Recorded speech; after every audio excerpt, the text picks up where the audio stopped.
yang di luar saja kita ajak kan, apalagi yang di dalam. Jadi kalau ditanya apakah Pak Anies berpikiran demikian, hari Jumat sebelum sidang majelis tinggi itu Pak Anies berusaha keras mengirim WA, menelpon, mengirim pesan lewat ajudan segala macam untuk jam berapapun ingin bertemu. Dan ketika Kepada siapa nih? Bertemu siapa ini? ketemu Pak Ahy Ah dan ya. berharap sesudah itu kan nanti langsung ketemu Pak SBY kan.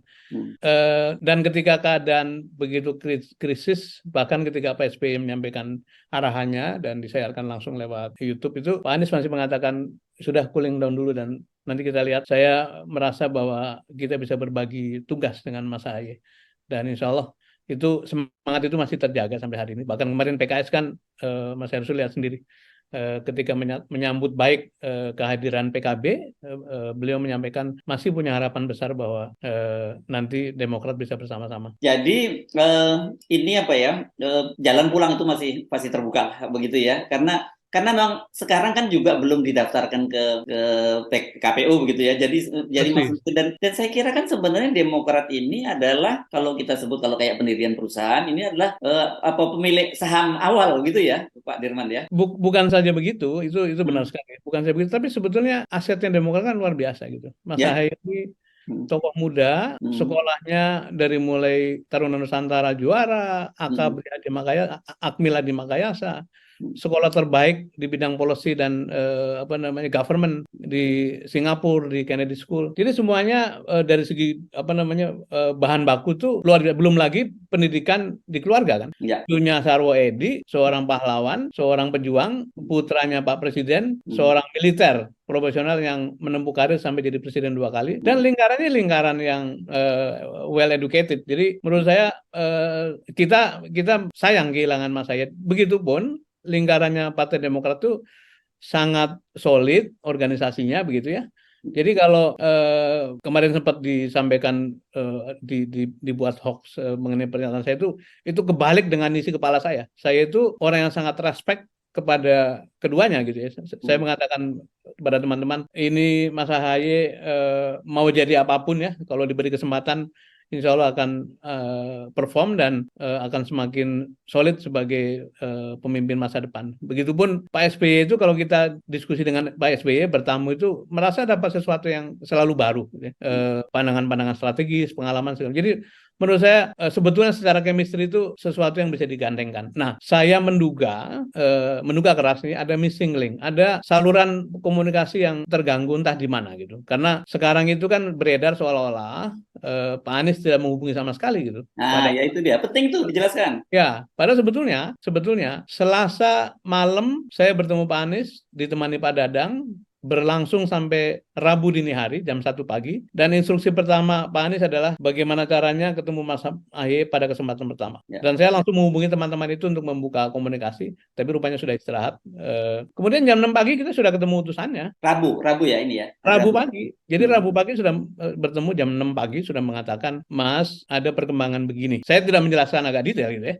Hmm. Karena bukan kewenangan saya. Kemudian yang paling penting adalah saya misinya bertemu utusan itu untuk mengatur pertemuan dengan Mas Haye, dan pada waktunya itu Oh, saja bukan Anda yang menyampaikan pesan itu, perkembangan itu bukan Anda ya? sama sekali tidak begitu. Tentu saja saya memberi satu kisi-kisi lah. Ya. Detailnya kan saya tidak punya hak dong. Saya ini kan hanya penghubung gitu. Jadi Hmm. Hmm. yang kemudian salah ditafsirkan barangkali adalah seolah-olah dikabarkan bahwa berita sepenting ini kok yang menyampaikan Sudirman Said. Itu tidak benar karena saya bertemu dengan utusannya Demokrat untuk menyampaikan perkembangan secara umum sebagai bahan diskusi, kemudian pada waktunya kepengen secepat mungkin, sepagi mungkin supaya Pak Anies bertemu Mas Ahy dan tentu saja nanti kan ketemu Majelis Tinggi. Nah ini yang menurut saya sebut missing link. Kalau saja pertemuan itu terjadi barangkali ceritanya tidak berlangsung seperti ini, dan tidak bermaksud menyalahkan siapa-siapa. Tentu saja masing-masing orang punya judgement begitu kan. Ketika menerima itu barangkali sikapnya bagaimana. Tapi saya ingin menyampaikan, saya yakin sekali kalau Mas Ahaye dan PSBY punya informasi yang lebih akurat, bertemu langsung, dipanggil langsung, diberi waktu. Barangkali kalaupun harus bersikap katakanlah keluar karena alasan-alasan strategis, pasti prosesnya akan lebih dingin gitu ya, karena sudah mendengar langsung dari Pak Anies. Tapi itu kesempatan itu terjadi sampai akhirnya beliau memutuskan atau Demokrat memutuskan keluar dari koalisi. Tapi kembali tidak berubah respect saya respect Pak Anies kepada Pak SBY dan Mas Haye dan juga pada Demokrat, dan tidak berubah harapannya. Insya Allah kita ingin supaya bisa terus berjuang bersama-sama. Begini, sebut bahwa kok Anies tuh pengecut banget. Nggak ada peristiwa penting begini, ada keputusan penting ini, tidak berani ngomong sendiri, tapi harus ngomong lewat Sudirman Said gitu loh, yang juga muncul setidaknya dari Andi Arief lah misalnya begitu. Demi kebenaran, demi integritas orang, demi nama baik orang semuanya nih, dengan permohonan maaf, tuduhan itu menurut saya agak gegabah. Karena yang terjadi adalah permintaan bertemu sudah dilakukan sejak Rabu pagi, terus-menerus. Saya ini seharian bolak-balik WA kepada kontaknya Demokrat. Mas, sudah ada waktu? Apakah sudah ada gambaran jam berapa? Kelihatannya belum, masih sibuk, masih diskusi, masih rapat, terus sampai malam. Sampai tutup hari saya masih bertanya itu. Nah, kemudian pada kira-kira menjelang jam 2 atau sudah jam 12 lebih malam, saya dapat WA dari utusannya Demokrat, teman yang selama ini berada sama-sama. Saya bisa nggak ke rumah Pak SS jam berapapun selesai gitu. Oh ya, saya tunggu jam 2 pagi datang ke situ. Jam 2 pagi. Ini hari Rabu, Kamis dini hari ya? Kamis dini hari, sudah Kamis dini hari. Ya. Jam 2 pagi, beliau bertanya lah bagaimana perkembangan. Ya, perkembangan ngelinding terus. Kami sudah ketemu PKS, menjelaskan kita belum tahu sikapnya PKS bagaimana, dan kami masih menunggu supaya Pak Anies bisa diterima Mas Ahaye gitu. Disarankan supaya WA langsung. Nah, besoknya juga WA langsung juga, kirim segala macam. Nah, kembali selama proses itu terus-menerus bertanya kapan bisa ketemu. Nah, saya seperti mendengar atau membaca statement-statement dari beberapa teman Demokrat yang seolah-olah Demokrat pertama kali tahu itu jam 2 pagi itu dari Sudirman Said.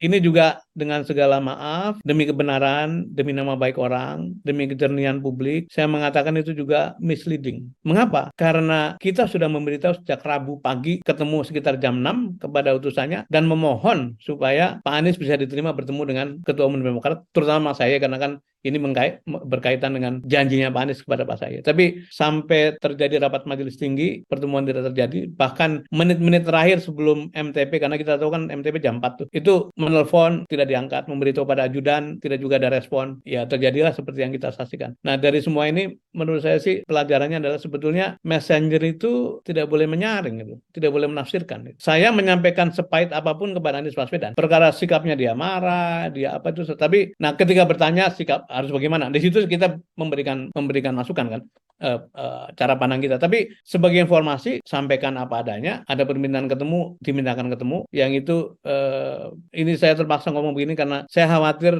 orang-orang yang tidak tahu situasinya itu kemudian menjudge apakah menghakimi Demokrat atau menghakimi Pak Anies, menghakimi Pak Surya itu secara tidak tepat. Dan itu kan katanya begini nih, konflik segede apapun, kalau messengernya itu menjalankan tugas dengan baik, itu biasanya bisa turun tensinya itu. Tapi kalau messengernya itu ngompor-ngomporin satu sama lain gitu, itu meledak gitu. Dan saya kembali pada awal diskusi kita, kami semua di timnya Pak Anies, saya juga komunikasi dengan PKS, komunikasi dengan Nasdem juga, masih punya harapan besar untuk bisa bersama-sama. Dan tentu saja kan sudah begitu marah, ya ini kan manusiawi saja, dan jangankan cuma marah gitu ya, sudah saling menyerang pun untuk kepentingan lebih besar, insya Allah kita bisa bersatu gitu. Jadi don't take it personally. Ini urusan publik, urusan bangsa begitu ya. Kalau kita taruh kepentingan bangsa di atas kepala kita, rasanya konflik sebesar apapun kita bisa jembatani gitu.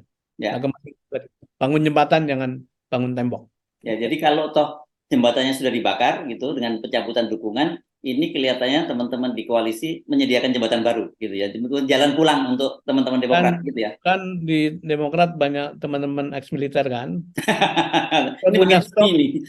Kita punya stok jembatan Beli yang bisa dibangun tuh, ya kan, jembatan Beli bisa langsung dibangun cepat tuh. Kalau jadi insya Allah hati kita bersih, dan kami percaya bahwa hati teman-teman Demokrat juga bersih. Cuman ada satu missing link yang kemudian menimbulkan reaksi seperti itu. Sebagai penutup, saya ingin menyampaikan begini, Mas. Harus kita sadari bersama, setiap pemilu itu akhirnya yang terpilih satu presiden, satu wakil presiden. Tetapi jelas sekali membangun bangsa yang begitu besar ini tidak cukup hanya 2 orang. Jadi karena itu kita memerlukan sejumlah pemimpin, sejumlah figur yang kredibel, yang kompeten, yang punya visi, yang punya integritas untuk bersama-sama. Dan AHY adalah merupakan bagian dari itu. Karena itu, mari kita baris tuh semuanya. AHY, Caimin, Mbak Yeni, Ibu Hovifah, Ibu Susi, semua yang pernah disebut sebagai bakal calon wakil presiden dijodoh-jodohkan, kita berbaris bersama kita gendong bersama beban ini, tanggung jawab ini, dan insya Allah itu akan menjadi jalan terbaik. Seperti Pak Surya kemarin katakan, kita akhiri politik cebong kampret, kita songsong